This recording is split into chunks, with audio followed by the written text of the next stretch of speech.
So it's my great pleasure to introduce our speaker for today, Dr. Nikhil Chaudhary. He is an assistant professor in evolutionary anthropology at the University of Cambridge. His previous research investigated the hyper-cooperative nature of our species and the role of social relationships in human evolutionary history. Currently, he is examining differences between the child-rearing practices and social networks of hunter-gatherers and Western societies, and considering how evolutionary mismatches may increase our vulnerability to mental disorders. He has published in leading scientific journals, including Science, PNAS, and Nature Human Behavior. Nikhil is also an executive committee member of the Evolutionary Psychiatry Special Interest Group of the Royal College of Psychiatrists. Nikhil's title today is Hunter-Gatherers, Mismatch and Mental Illness. So over to you, Nikhil. Hi, thank you for the introduction, Riyadh. Yes, so as Riyadh just said, I'll be talking today about hunter-gatherers and thinking about the role of evolutionary mismatch in explaining our vulnerability to mental disorder. To give you a brief outline of what today's talk, how I'm going to approach this, I'll start by just explaining what exactly we mean by the term hunter-gatherer. And I want to begin with some caveats about what we can learn from them, but also what inferences we need to be careful about when doing this sort of work, and how to not over-extrapolate from hunter-gatherer societies. And then, unfortunately, whilst you may have seen the title, I cannot here provide results from tests of epidemiological work regarding hunter-gatherer mental illness, because simply the work just hasn't been done. So rather than that, what I'm going to do is summarize some of the key work I've done in the past, looking at hunter-gatherer social structure and social behavior and social organization. And I should mention, it's not just my work. I'll be talking about the work of my entire team, because I was part of this hunter-gatherer resilience project, which started about a decade ago. So we all work together on these projects. And I'll be introducing this work and summarizing it in a way where, whilst I present these key features of hunter-gatherer social structure, community life, hierarchies, and childcare, I will be making comparisons with Western high-income countries, and then be tying this in with existing public health research from the West to think about why some of these differences between hunter-gatherer lifestyles and our lifestyles may increase our vulnerability to mental disorder. So it's very much presenting other work that I've done as a basis for generating hypotheses about why mismatch may exist. And then I'll finish by briefly speaking to some plans going forward and how we might actually be able to test these ideas more formally and actually carry out epidemiological work with hunter-gatherer societies. Okay, so let's start out now by looking at, just give me a moment, I'm just doing something. Let's start out now by just with the basics. What is a hunter-gatherer society? Hunter-gatherers are basically people who rely on foraging for their subsistence, right? So they are hunting and gathering wild foods and maybe fishing, but they do not practice any cultivation or domestication. So the only exception to this is domestication of the dog. Domestication of the dog was the first form of animal domestication. But yes, apart from that, hunter-gatherers are not cultivating foods, or domesticating any animals. And the reason anthropologists and potentially psychiatrists should be interested in hunter-gatherers is because this is the way, this is the lifestyle and the mode of subsistence our species relied on for the vast, vast majority of our evolutionary history. And as such, with reference to certain psychological traits and physiological traits, there is the possibility of evolutionary mismatch. And what I mean by that is that when an organism has evolved certain adaptations under specific environmental conditions, if that organism is then exposed to vastly different environmental conditions, it's possible that those traits and adaptations may malfunction, which can lead to maladaptive behavior or pathology. So given that mismatch is at the heart of this talk, I'll just give a classic example, which is, as you can see here, the Stone Age man with the McDonald's. When we lived as hunter-gatherers, access to sugars and fats and calorie-rich foods was extremely important that we pursued these foods, and they represented important nutritional resources. And as such, having psychological and physiological dispositions which made us enjoy the taste of these foods and motivated us to seek them out, this was very adaptive, this was very useful. But now we find ourselves in an environment where high sugar and fatty foods are abundant, but we still have these taste preferences.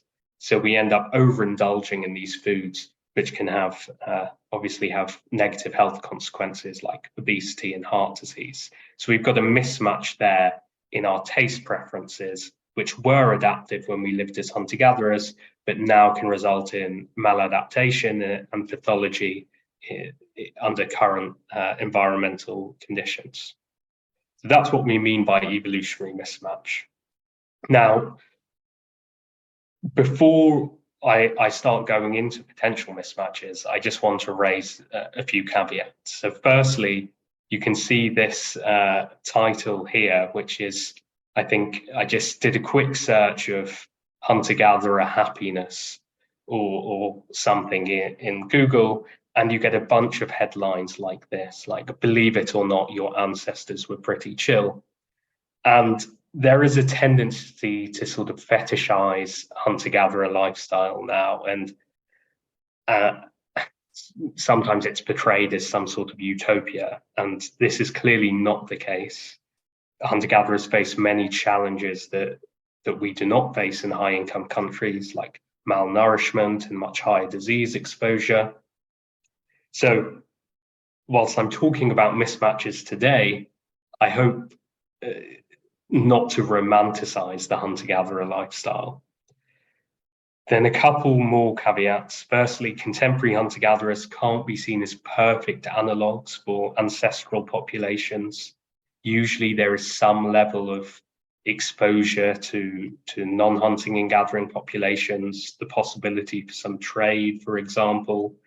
And it's actually relatively rare that there's 100% of reliance on foraging. Occasionally there's some small level of cultivation that takes place. So we need to be careful not to, again, romanticize the idea that contemporary hunter-gatherers who are studied by anthropologists are pristine hunter-gatherers.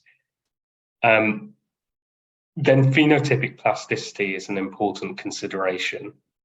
Whilst we speak about mismatch,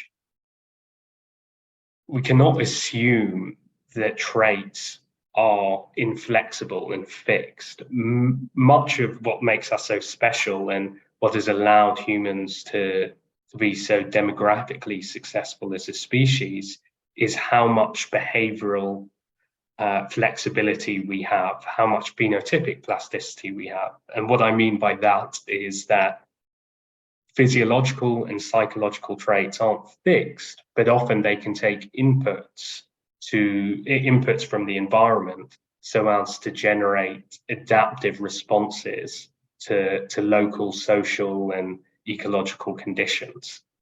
So in these cases where phenotypic plasticity is high, just because our environment is very different to sort of hunter-gatherer lifestyle, we may still see adaptive outcomes and adaptive behavior. We cannot assume mismatch. It's something that's possible, but not necessarily always going to be present. And then finally, I don't want to simplify this vast range and diversity of societies and cultures into this one category of hunter-gatherers, right? There's substantial cultural and behavioral diversity across hunter-gatherer groups. This was probably even more pronounced in the past. So we shouldn't see hunter-gatherer societies as a uniform set of societies, just in the same way as we wouldn't consider all Western high-income countries to be uniform. There's substantial diversity.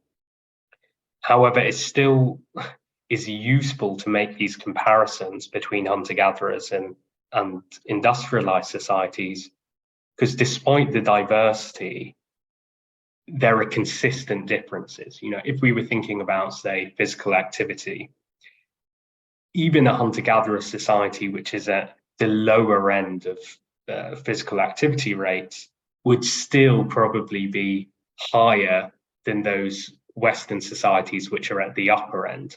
So whilst there's diversity, there are also relative consistent differences and clustering amongst the behavior and lifestyles of hunter-gatherers versus Western societies.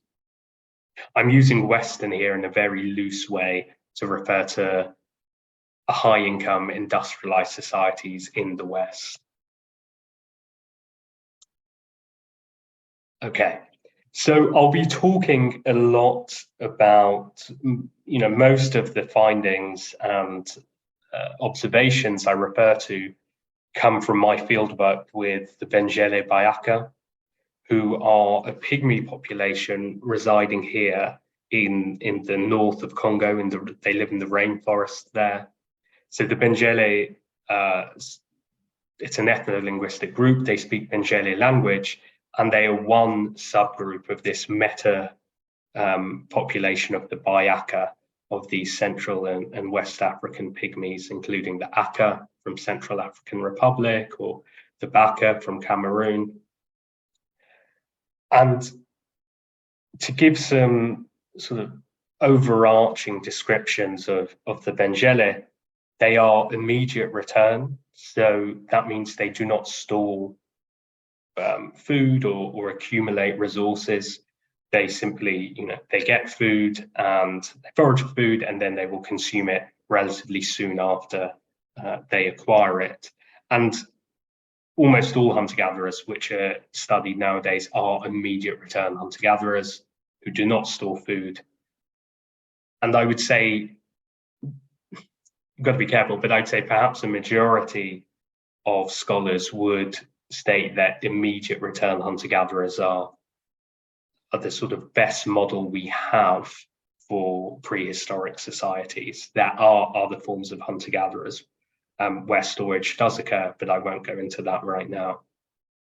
So the Bayaka rely on hunting, gathering of plant resources, fishing, and honey collecting. Those are the main foraging techniques and resources that they rely on. There is some level of trade. This varies across communities, but there's some level of trade. For example, bushmeat may be traded for cigarettes or alcohol or carbohydrates like manioc with neighboring Bantu populations. They're serially monogamous. So that effectively, I mean, it's effectively what we are used to in our society. It just means that they have long reproductive partnerships, which may end in divorce and then another partnership. So the serial just means the fact that it just refers to the fact that one long-term relationship may end and then be replaced by another relationship.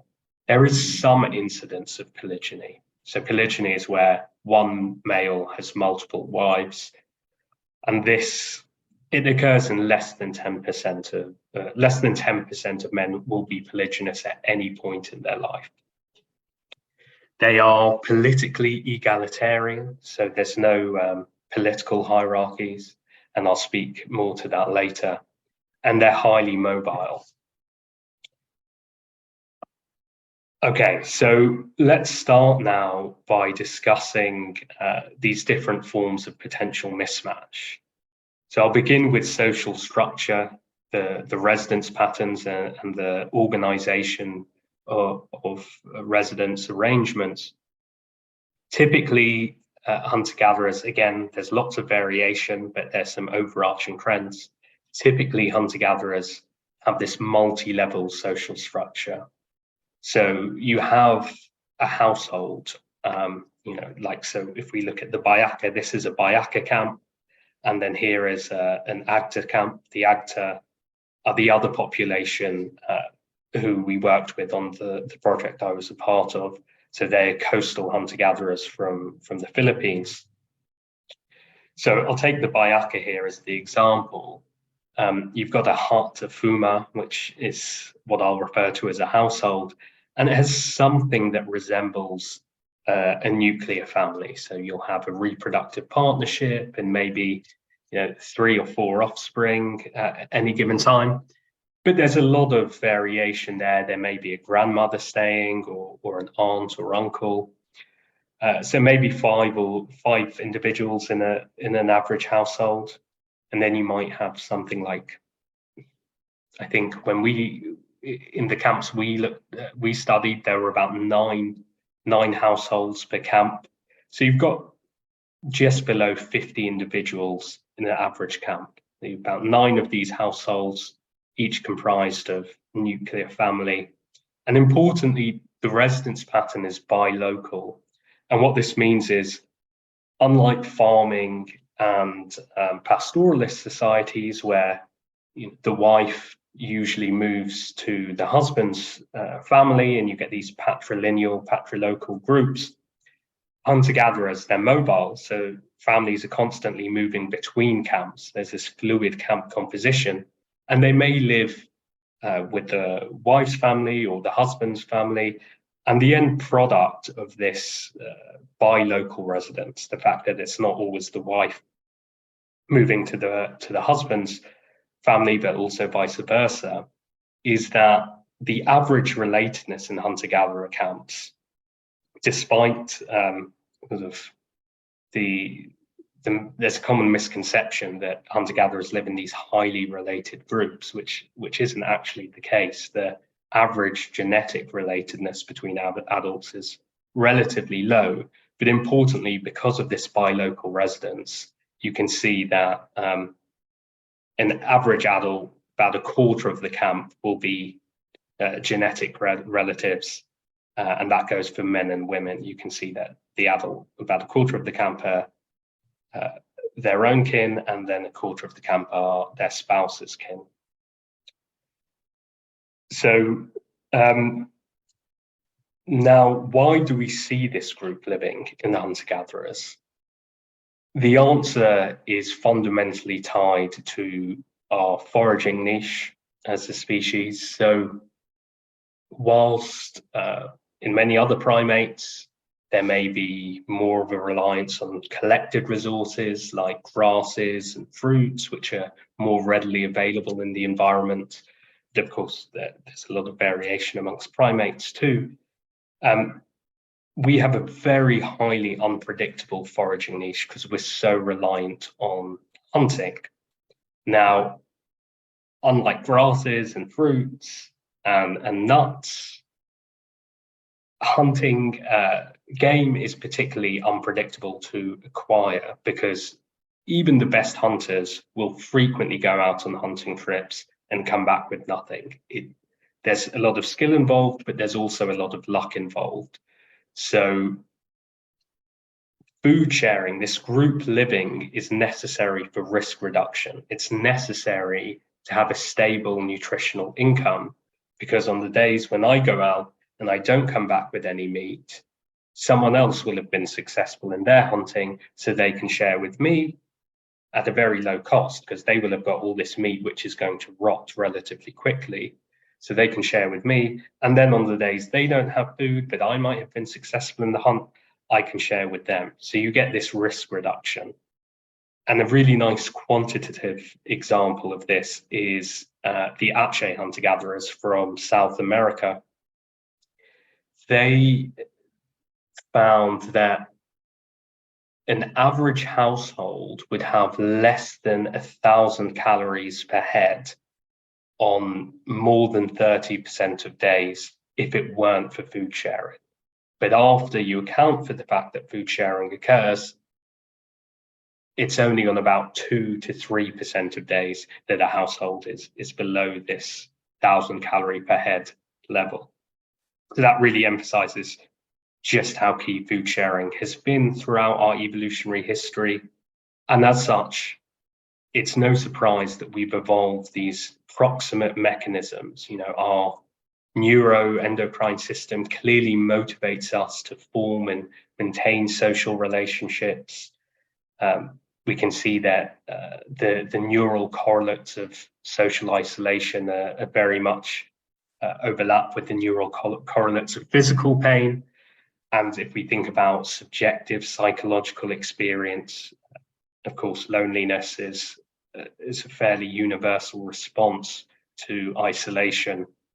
And there's a very positive psychological response when one feels a sense of belonging to the group. And of course, avoiding social isolation and belonging to a group was absolutely essential for this very reason of the need to buffer food risk. I think a nice way to demonstrate just how fundamental belonging to a group and not being socially isolated is to the human condition is when we think about solitary confinement. Even if you are in, a high security prison where people have committed all sorts of crimes, it is a punishment to be put in solitary confinement. It doesn't matter who you're going to be around, you would rather be around, even not to stereotype people in these prisons, but you would rather be around, potentially be around people who have committed the most heinous of crimes than be alone. Such is the extent of our psychological reliance on social interaction. And now when we think about the mismatch, so with each of these features of hunter-gatherers, I'll then give a comparison to what we see in the industrialized high-income countries, and then think about the potential consequences. So when we compare to this UK data from the Office of National Statistics and community life surveys, we can see that group living is extremely rare. So generally, it's in less than 1% of cases is there living beyond the nuclear family. It's very common to see one-person households, at least relative to hunter-gatherers. So about 30 in certain regions, more than a third of households just have one person in them. Interaction with the extended family is low. So 80% of individuals see their cousins less than once a month, whereas the average hunter-gatherer adult will be seeing one cousin every day. That goes for both males and females. And then when we think about the nature of the relationship and cooperation between our neighbours, whilst amongst the hunter-gatherers, this food sharing and cooperation and exchange is a matter of life and death, amongst neighbours in the UK, only about a third of individuals exchange even the most basic of favours, like borrowing the lawnmower or whatever it may be. So the level of isolation is so much higher, and anyone working in mental health knows that social isolation is a risk factor for countless numbers of psychiatric problems. And again, when we think about the proximate mechanisms, because living in a social group and not being isolated was so essential for survival in our evolutionary history, we have all these proximate mechanisms. We feel anxious if we're alone, we feel lonely, we feel stressed. But then if you're chronically isolated, as we see in about 15 to 30% of individuals in high income populations, you've got this chronic hyperstimulation of these stress responses, of this experience of loneliness, which of course is psychologically very damaging and also physically very damaging. Now, there are numerous meta-analyses which have shown that social support and having a large social support network is more or less the best predictor, the most influential variable on life expectancy in high-income countries. So for those of you who are interested, Julia Holt-Lunstad has done a lot of work on this and found that one's social life is more important for physical health and longevity than abstaining from smoking or frequent alcohol or one's diet, etc. So it really is at the heart of our physical and mental health. Now, not only are hunter-gatherers surrounded by people constantly and never isolated, the nature of their social group is also, social grouping is different. Their social life is not just living with other people, but community and ritual is often commonplace, which changes not just the quantity of relationships, but also the quality. So I'm about to show you a video of Masana. So the Bayaka practice these spirit plays, which is perhaps the best translation for Masana, or rituals where the whole community comes together. You'll see in the video there are infants, newborn infants, right the way up to elderly people, even those individuals who are not far off death and extremely ill will attend Masana. And they're singing and dancing and calling of the spirits of the forest.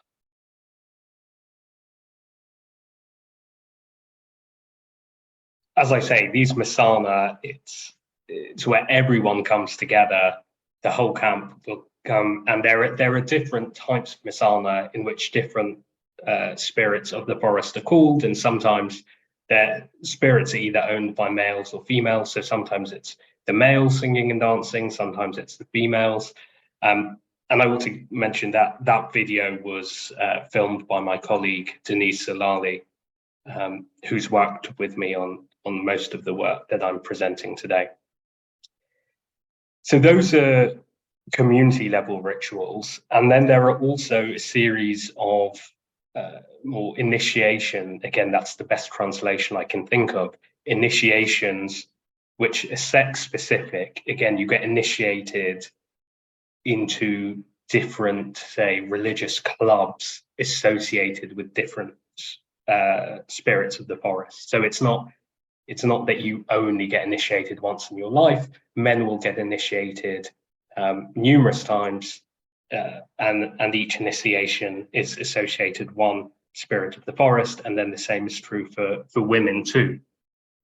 So these are some pictures from my initiation into Ijengi, which is the most important initiation in a man's life.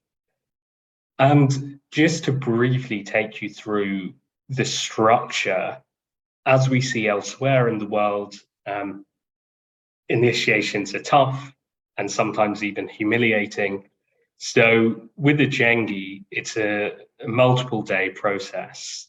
You start staying in this hut. So you stay in this hut for 2 to 3 days.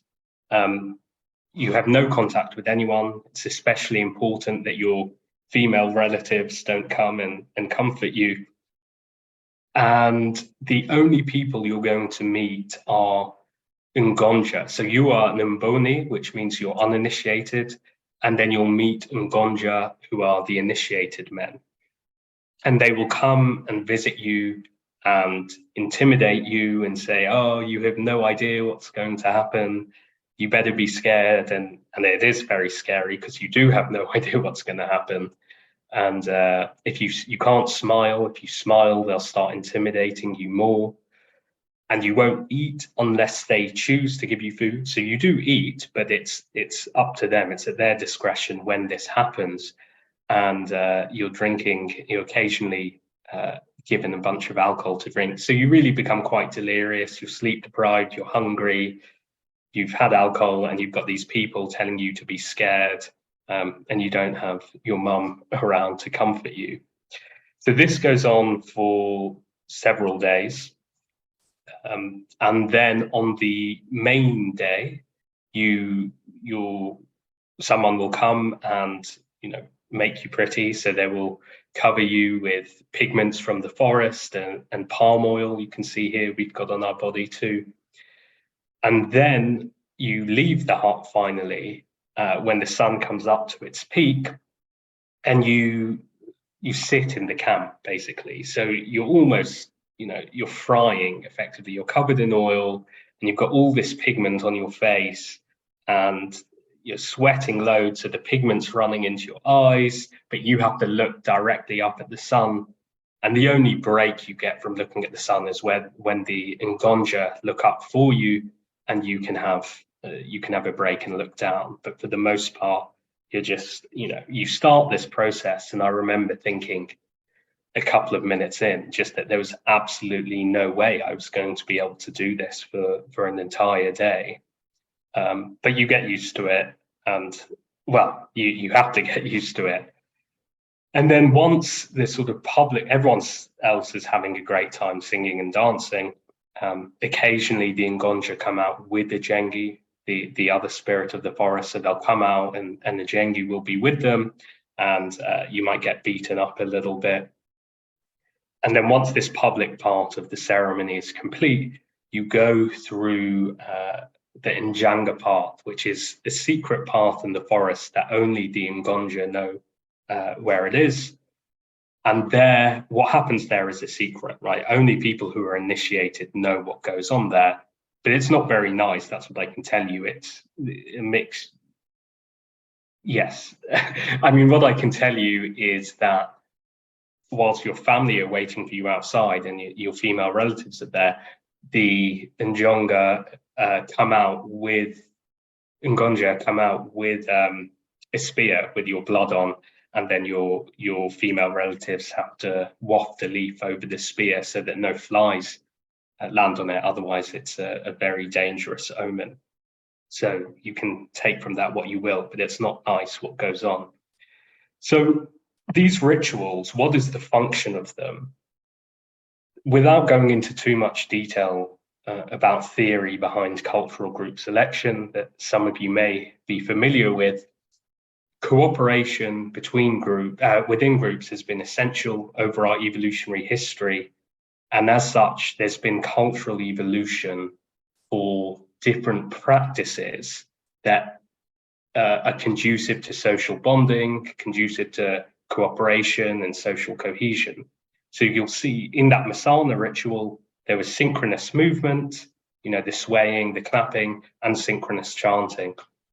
And that's something we really see all over the world in rituals. Clearly, it's deeply embedded in our psychology, whether that be football fans having their chants, or if you watch people praying, that often even either involves singing together or moving in synchrony or bowing in synchrony. And we can see from experimental work that synchronous movement and chanting lead to oxytocin release, beta endorphins, and then behaviorally and psychologically, this increases trust with other group members, increases cooperation, creates a collective identity where one's concept of the self and other begin to merge. So all of this has been very important to human cooperation and human bonding within the group, and creating a sense of group identity and belonging. And then when we think about initiations, again, whether it be, looking at the Ijengi initiation I was part of, or joining a fraternity at a US university, there's usually some pain or humiliation involved, which is a way of sort of displaying your commitment to the group if you're willing to go through that, and also developing humility and a recognition that you have obligations to the group rather than just yourself. And often this pain, once you go through pain with someone, or even knowing that you've been through pain, a particular painful experience that others have been through, it can create this identity fusion, which Harvey Whitehouse talks about, where again you feel a sense of bondedness and overlap in identity with others who have gone through similar pain as yourself. So the frequency of these initiations and rituals that we see in hunter-gatherers and other non-industrialized societies are really essential to the formation of group identity, a sense of belonging and a sense of having access to social support. But then when we think about the industrialized high-income societies, even though we have some replacements, like like I mentioned, the chanting at football matches or joining fraternities, not everyone has access to them, and these rituals are much less frequent as well. So just to give an example, I'm not saying everyone should be religious, but in the British Social Attitudes survey, we see that about 10% of adults in the UK attend religious services frequently, and most of them are of the older generation as well. So engagement in communal rituals is rare.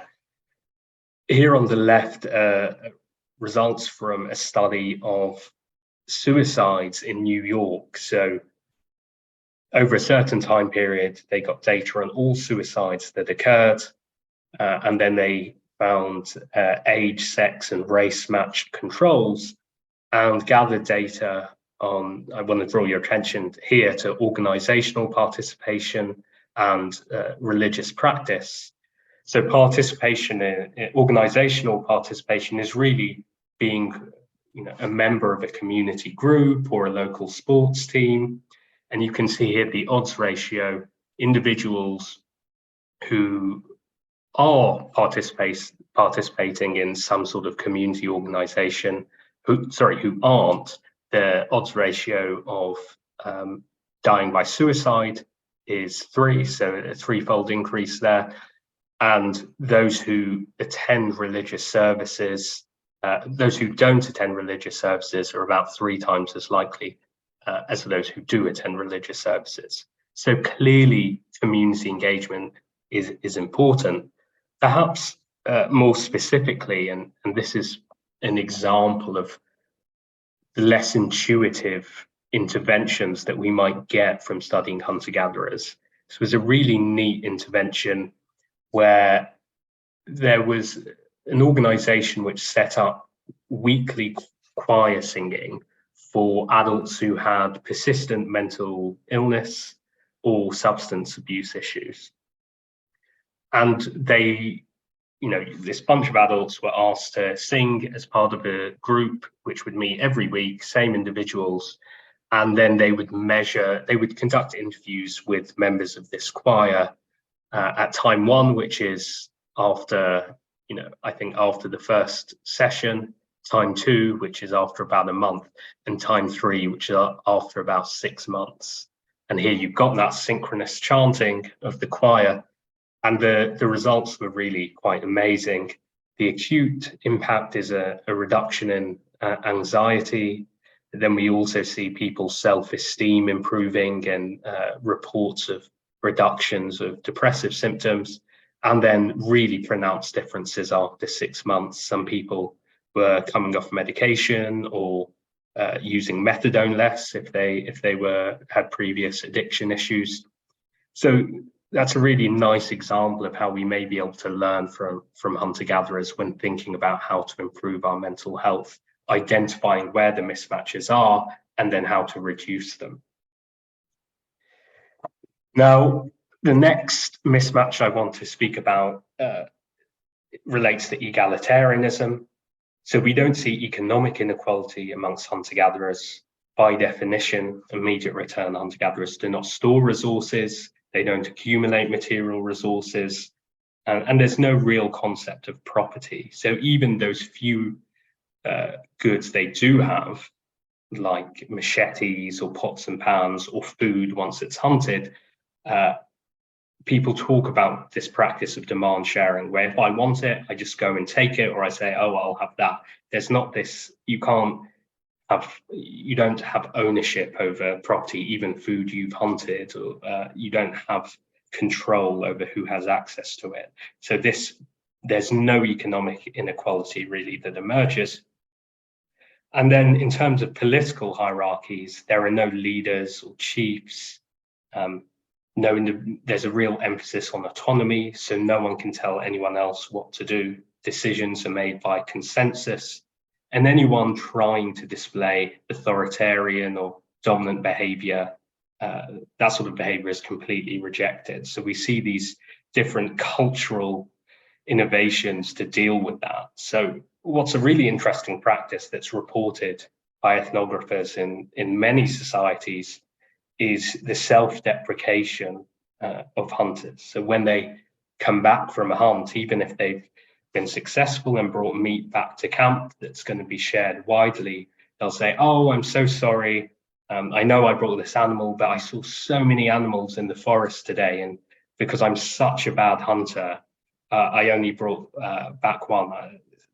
I really apologize. You know, this obligatory modesty and any self-aggrandizing is mocked. Or so moadzo is this practice where if anyone does behave in a dominant way, then the women will come together and they'll wait for that person to be walking past, and then they'll sort of recreate the behavior, but mock it. So they might walk around with their chest puffed out. So as to say, we've noticed you're behaving this way.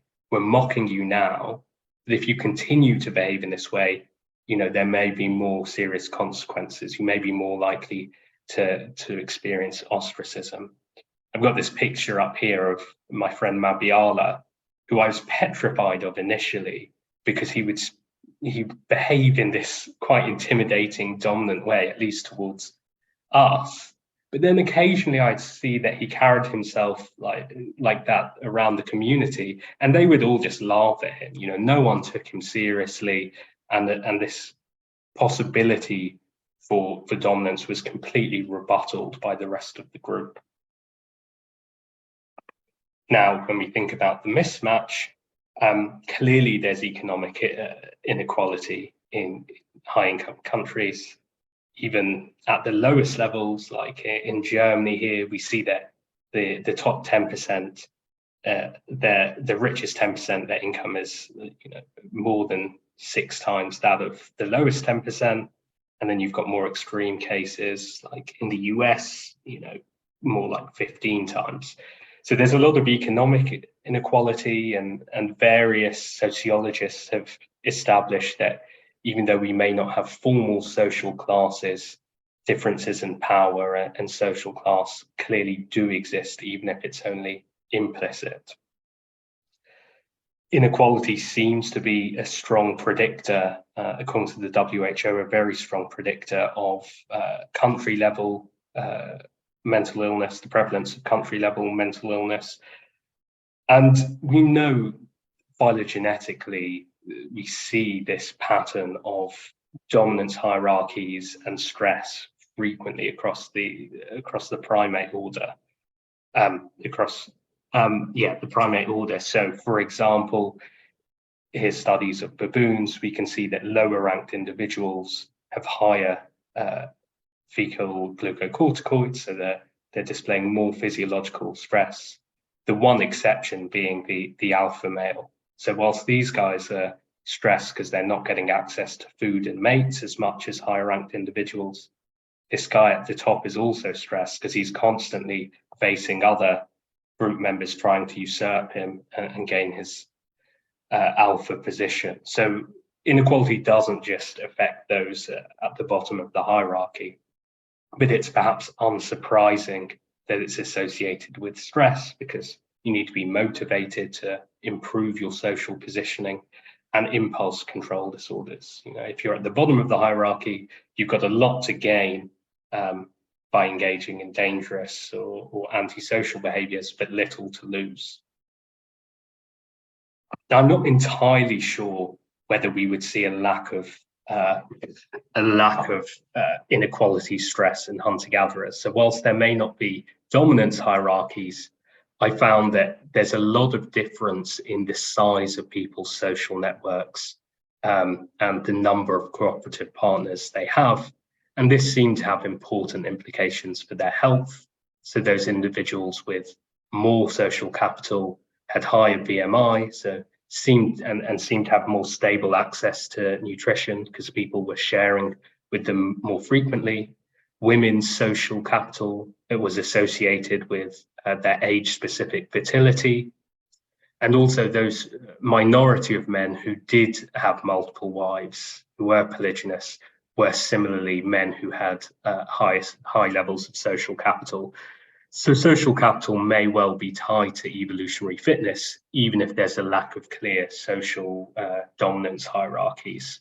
So it will be interesting to see how this affects stress and whether there is actually a mismatch just because we have economic and social inequality in the West. So the final mismatch I want to speak about is relating to child rearing. This is what I've been working on most recently with Annie Swanepoel, a child psychiatrist, and this work is under review. So, these results may change, but I'll give you an insight into what we've been looking at. So this is from observations of, in-depth observations of about 20 children who are 0 to 4 years old. In the interest of time, just focus on the maroon data, because this is the whole sample rather than split by age group. So this is responsiveness to crying. What you can see here is, firstly, I should mention, across my observations, I saw about 300 bouts of crying. Of those 300 bouts, there was only one instance in which a child was left to cry it out. Otherwise, responsiveness was consistent. Unless the crying self-resolved in like 10 seconds, there was always a response. These responses were rapid. So we can see across the sample about, about 85% of crying was responded to by a caregiver within 20 seconds. And responses were always child-centered and soothing. So comforting responses or nursing and feeding were the most common ways that crying was responded to. Importantly, there was no cases of scolding or restrictive behavior. So a child was never told off for crying, or their behavior was never restricted, like they weren't told to go to a particular area. So the responsiveness is rapid, consistent, and child-centered. Now, there's a lot of debate among psychiatrists on how responsiveness to crying affects child mental health. Of course, attachment theorists generally imply that high responsiveness is better, and this leads to more positive attachment outcomes, which is then associated with lower risk of a whole host of psychiatric disorders. Now, clearly there is a mismatch insofar, clearly there is a difference rather in responsiveness. You can see here data from the UK. If we look at 18 months, and this dotted curve refers to mothers who never leave their children to cry it out, which is effectively what happens with virtually all BIACA mothers. This is only observed in about 30% British mothers. Now, in this study, I should say, they didn't find negative behavioral outcomes or attachment outcomes.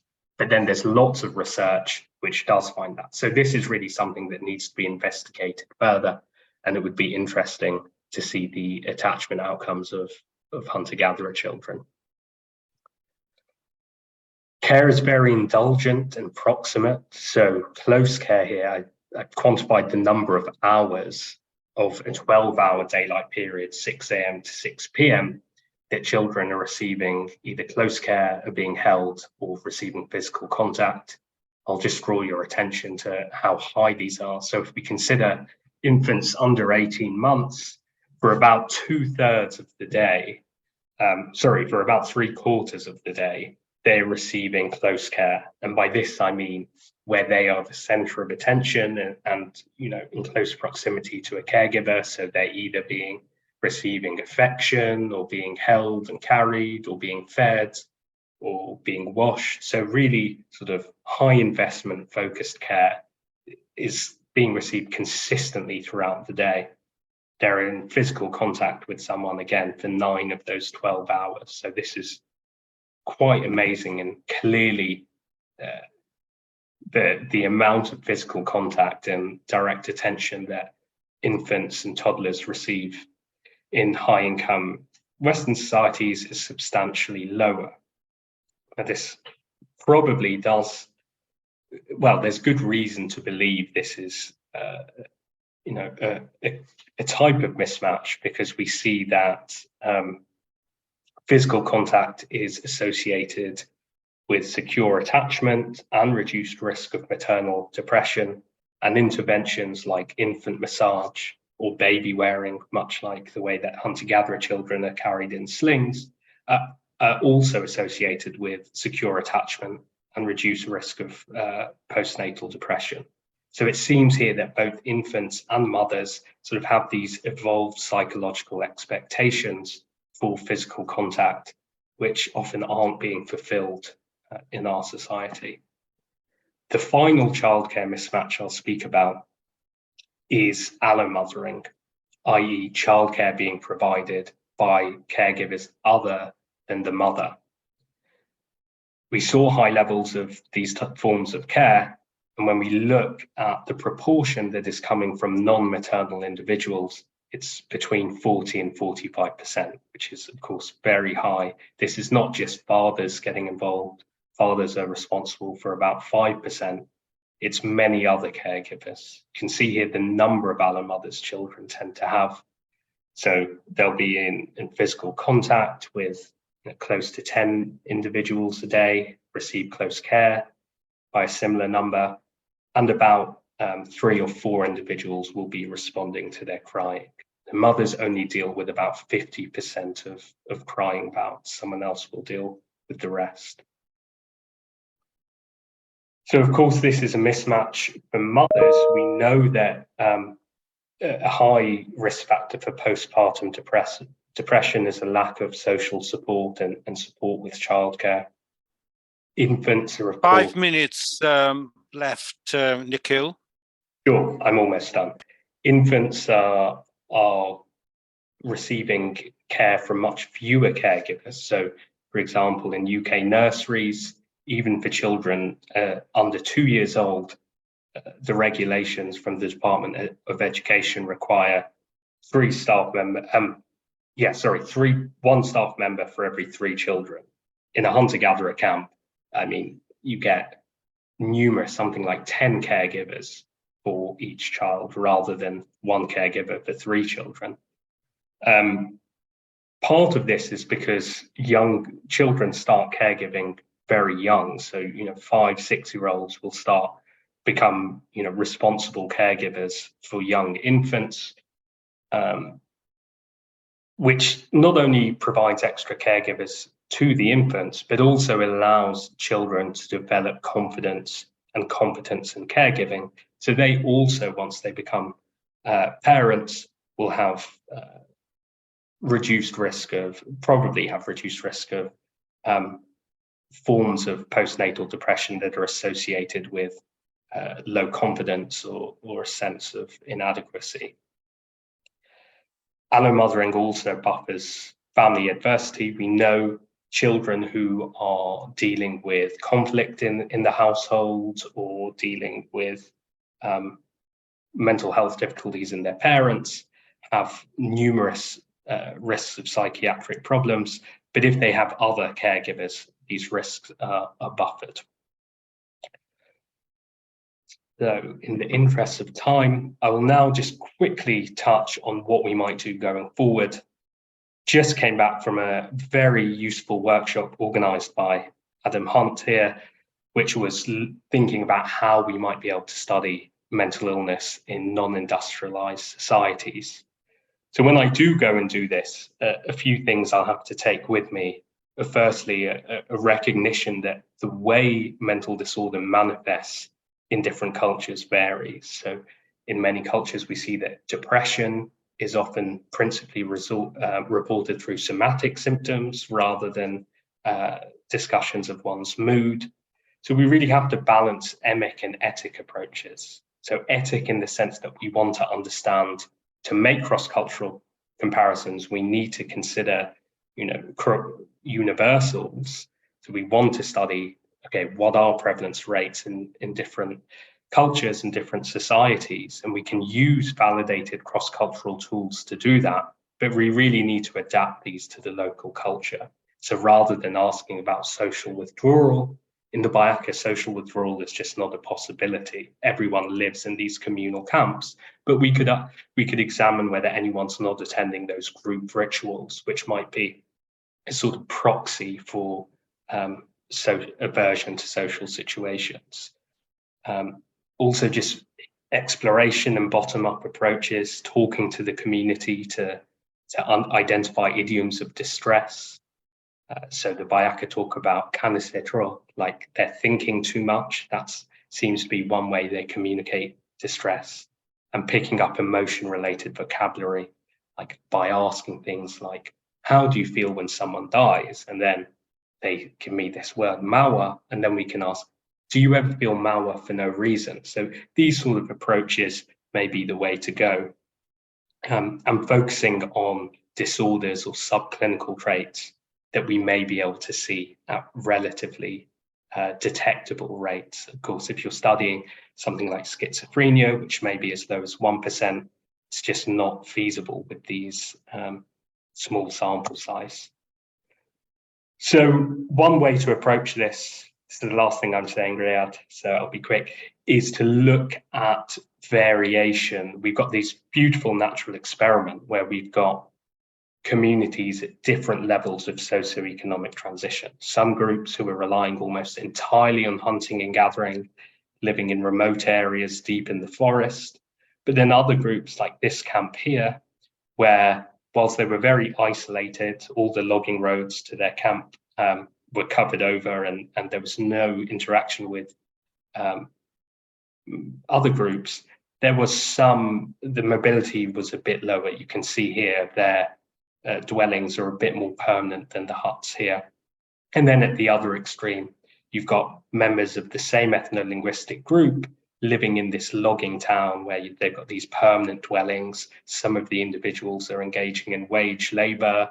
There's more practice of horticulture, and there's really been a large shift away from hunting and gathering and more market integration, access to markets and hospitals. So by looking across this continuum of shifts away from hunting and gathering towards market integration, we can actually examine whether levels of well-being or the prevalence of mental disorder varies, and then as such find evidence for mismatch. So I'll just finish by saying thanks, of course, first and foremost to the Bayaka, who are always very hospitable and have become great friends over the last decade. The rest of the hunter-gatherer resilience team, some of whom worked in Congo with me and others who are working in the Philippines. Denise, who filmed the video you saw and has worked alongside me for all of this. Annie Swanepoel, who's working with me on analysing the childcare data. The EBSIC group at the Royal College of Psychiatrists, who have been at the forefront of promoting evolutionary psychiatry and bouncing ideas around with, and then the funders for this work, the Leverhulme Trust and UCL Grand Challenges. And then here you can see some resources. There's on these topics in Journal of Child Psychology and Psychiatry, we recently published an editorial, and then in the Evolutionary Psychiatry textbook, Chapter 5, I have a chapter with Denise about mismatch. Okay, thank you. Thank you very much, Nikhil. A really interesting lecture with a lot of very, very important information. So just to kick off the Q&A, I couldn't see anything in the chat box, and there are no hands raised, but I'll start the discussion. This question may not have a clear answer, but your comments would be appreciated. Do you think that there are any differences in the efficacy of rituals across different religious traditions, whether it is among hunter-gatherers or religions generally? And I'm really thinking of the analogy between the efficacy of religions in terms of providing a sense of well-being and so forth, and the efficacy of the various schools of psychotherapy, which seem to have equivalent, efficacy regardless of their theoretical background. And this has been something that has been found time and again across various, there are, as you know, many schools of psychotherapy, and whenever they have been compared, they have been shown to be equally effective in the hands of the practitioners of that particular school. And I was drawing the analogy between that and the efficacy of religious rituals. Do you have any comments on that? Okay, I'll just attend to the first part of the question and then maybe refer the second part back to you to make sure I fully understood it. In terms of the efficacy of rituals across populations, I think, as we can clearly see, the uniformity of the structure of rituals that I mentioned, the synchrony of movement and chanting, as well as the costliness, the pain and humiliation of initiations.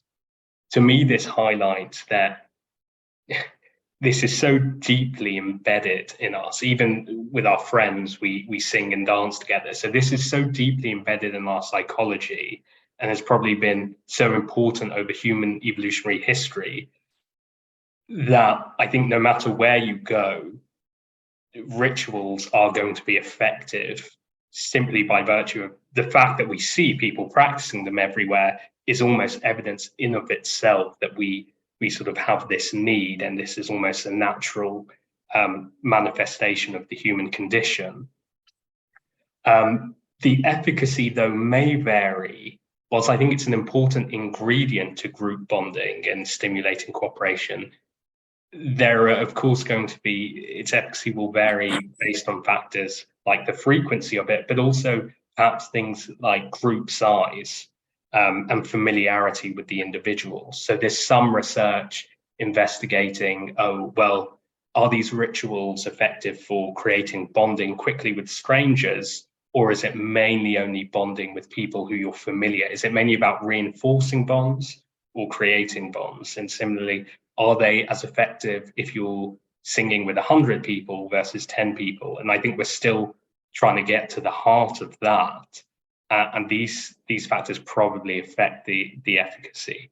But certainly, I think, it doesn't matter what population or subculture you're looking at, that this is at the heart of social bonding. But now, yes, my hypothesis, Nikhil, is that the content of the beliefs with regards to religious traditions, and taking the analogy of the content of the theoretical construct of psychotherapy, are not as important as the ritual that takes place within these two human, let's say, activities that are both designed, it seems to me, to induce a sense of well-being or healing, and it just seems to me that this is a rather neglected area within psychiatry. We tend to get too hung up on theoretical constructs of the psychotherapy rather than on the issue of the bond between the therapist and the patient or the client, and how that can facilitate healing. And I think there should really be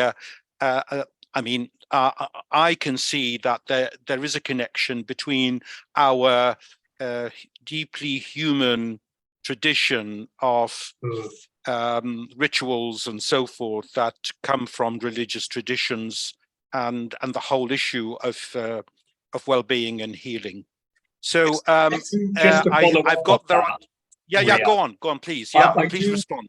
I do think you're right in terms of, for example, the beliefs associated with the ritual, I think, are neither here nor there.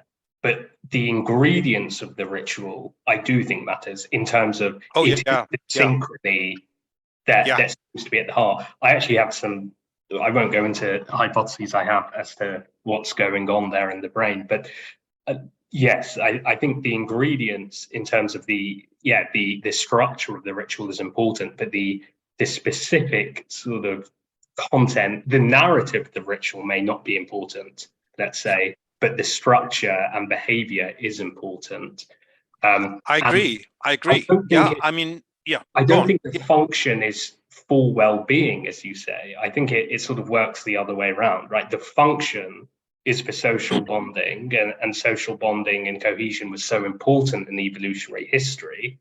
But the consequence is that if you don't have that, you're less likely to bond. If you don't have the rituals, you're less likely to bond. And as a result, your well-being goes down.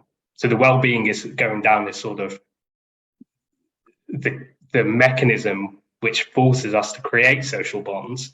Rituals part of that. Yeah. So if we don't have rituals, we don't maintain bonds, and then we that mechanism gets stimulated, so we feel lonely and anxious, etc.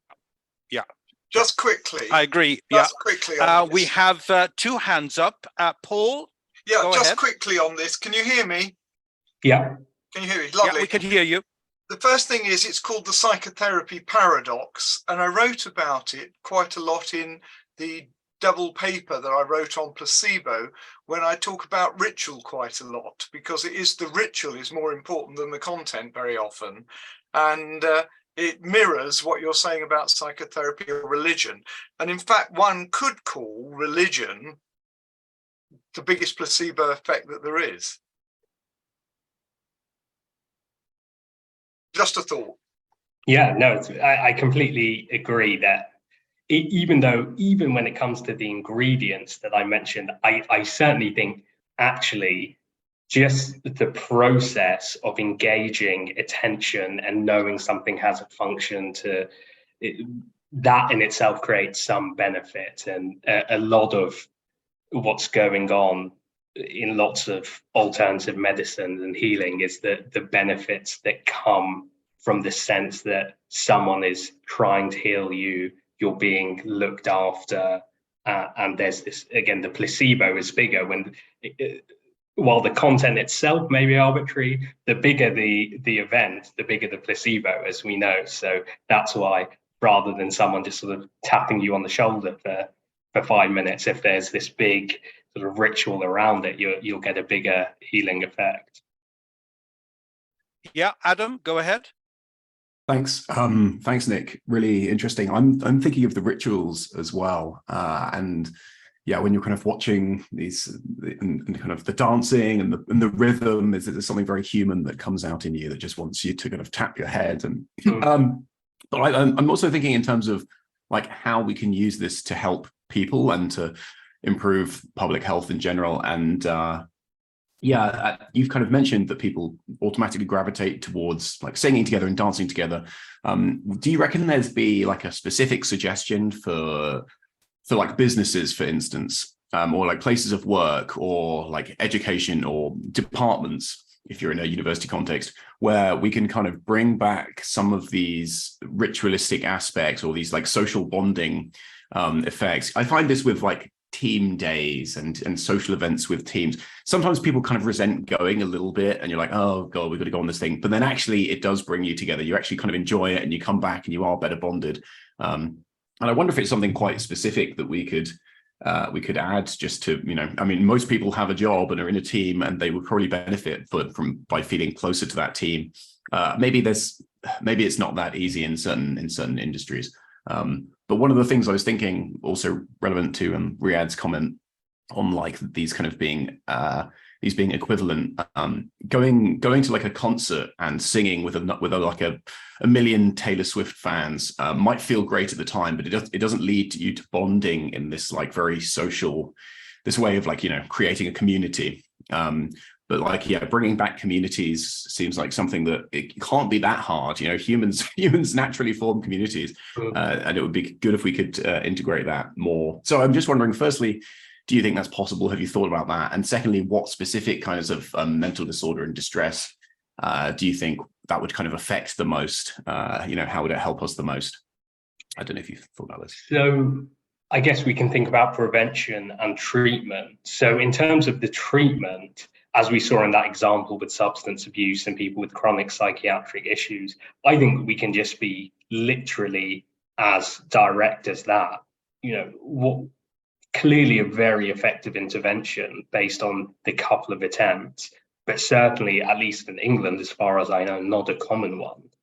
So that can literally, I don't think one needs to, you know, it just needs to be recognized and implemented in terms of treatment.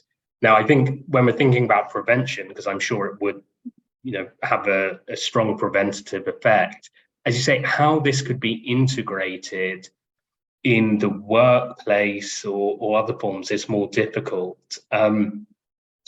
You know, religion served an important function, and obviously when people went to church, it was very good in that regard of all singing together.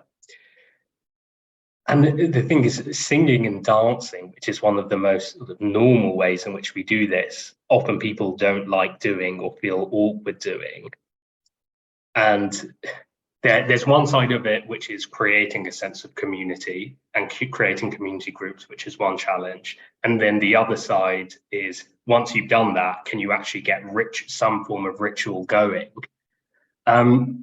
I can't say I've got a perfect plan. I think residence patterns change. I mean, you certainly have areas in Europe where more communal living is more common. I remember once during one of my past existential crises, looking in various European countries, that actually new builds are being designed, probably through a recognition of what is well understood now, being designed in a way to promote community. So having lots of communal areas and lots of communal events. I actually live in a sort of Cambridge community that the university subsidizes for staff, and we have a community hall and community events. And whilst I perhaps could engage in it more, I know there are a lot of people who have got to know and very frequently attend these things. So perhaps residents and organizing residents in the right way. In terms of ritual, I mean, you know, karaoke is great, and I think that's something people may be open to doing. But another way, I think probably actually the most effective appeals to all is eating together. So we saw that the fundamental function and most important part of social life for hunter-gatherers, and why we do live in groups, is to reduce risk in food, in nutritional access, and to share food.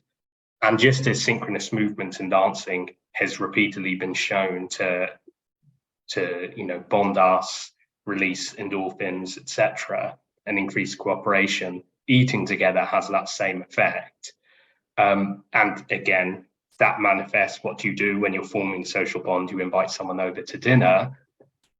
If I guess that's something relatively simple, but if you do form a community, whether that be at work or with members of a residential community, having organized frequent communal eating, again, it perhaps seems obvious, but then it's probably not obvious maybe how disproportionate the effects of these activities can be on our sense of belonging and well-being. I see that Paul has his hand up, but yeah, I completely agree. I should have Paul, mentioned. can I just? I'll give you the floor in a second, but this is a one answer to Paul to Adam's question. Is this new book by Dunbar and two management consultants on application of the concept of the social brain to organizations and workplaces and so forth. I've read it and it's quite good. Yeah, go ahead, Paul. I was going to say the same thing. We had the same answer. Were you? Oh, right. Okay. Yeah, Sorry about that. I was going to make it with an extra thing, which was that Robin Dunbar on his podcast that we were talking to Adam about before we started, suggests people, if they can, join a choir. That's quite a good way of reinforcing community and ritual. But I think the street parties over the coronation and the Platinum Jubilee and like that, they were ways of neighbourhoods getting to know each other. So you're right about having music, having a common goal, and having the food, sharing the food together. Anyway, Annie's been sitting there very patiently. We have a hand up by Tane Katyar. Go ahead, unmute yourself. Can you guys hear me? Yeah. Yeah, we can hear you. If you raise your voice a little bit, then we can hear you even better. Okay. Hi, Nikhil. Thanks for the talk. Hey. I was just wondering, just riffing on of your last comment on universities. It seems that university spaces have sort of subconsciously or unconsciously integrated some of the hunter-gatherer insights that you mentioned throughout your presentation. And yet, it seems that it's during this age range that we see the prevalence of mental disorders to be the highest. How would you sort of explain that, given... Yeah, sorry, carry on. Just given that, 18 to 24 seems like a very formative time, and yet it's during this age group or this period we see a very high prevalence of mental illness.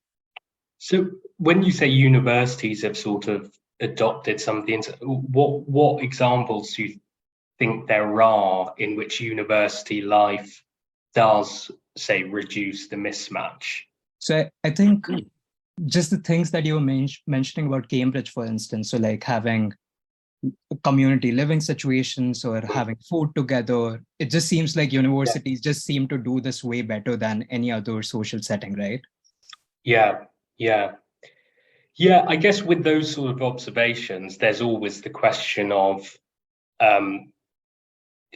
there are a whole host of things that will determine the risk to psychiatric disorder across the life course, and the question just becomes, well, would it be even worse if people didn't have access to these aspects of university life?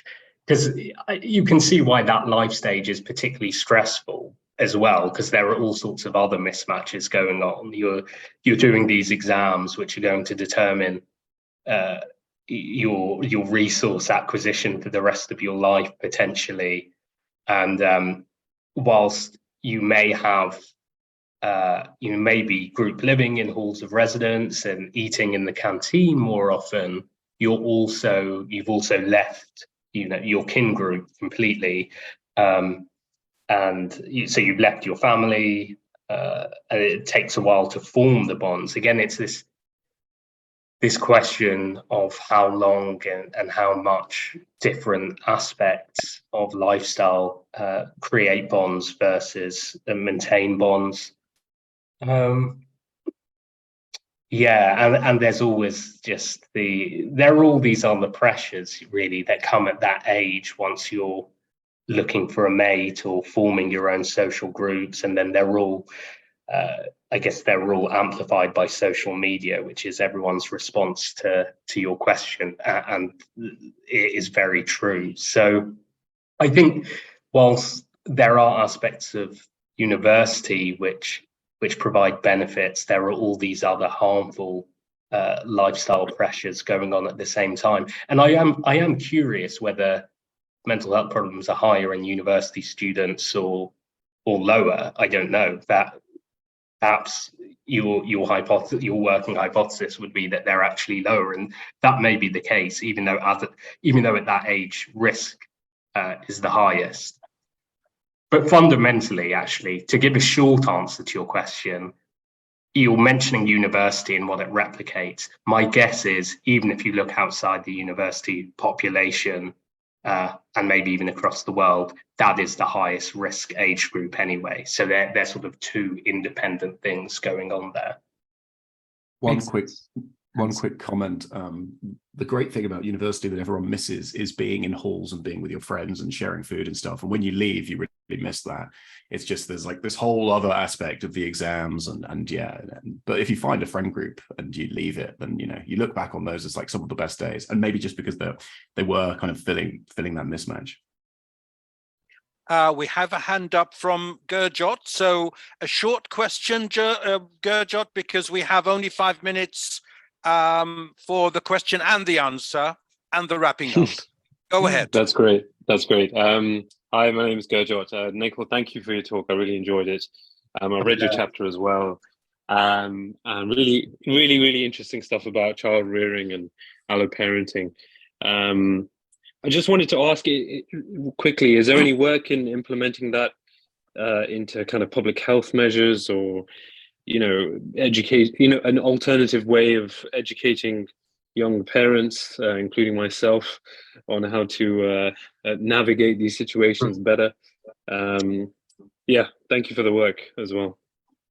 Thanks. Yeah, a couple of things. I mean, Annie's smiling there because it's something we've been thinking about a lot recently, and we just applied for a bit of money to, firstly, I think the education of these points in and of themselves could have a therapeutic effect. So Annie and I have applied for some money just to create these small information sheets or packs or with mothers suffering from postnatal depression, where we will present these findings and really emphasize and give examples of how extensive the support for parents has been over human evolutionary history, and as such, hopefully combat these pervasive narratives that mothers have natural instincts that mean they should be able to look after children alone, which then can come with guilt and shame and stigma when they are struggling.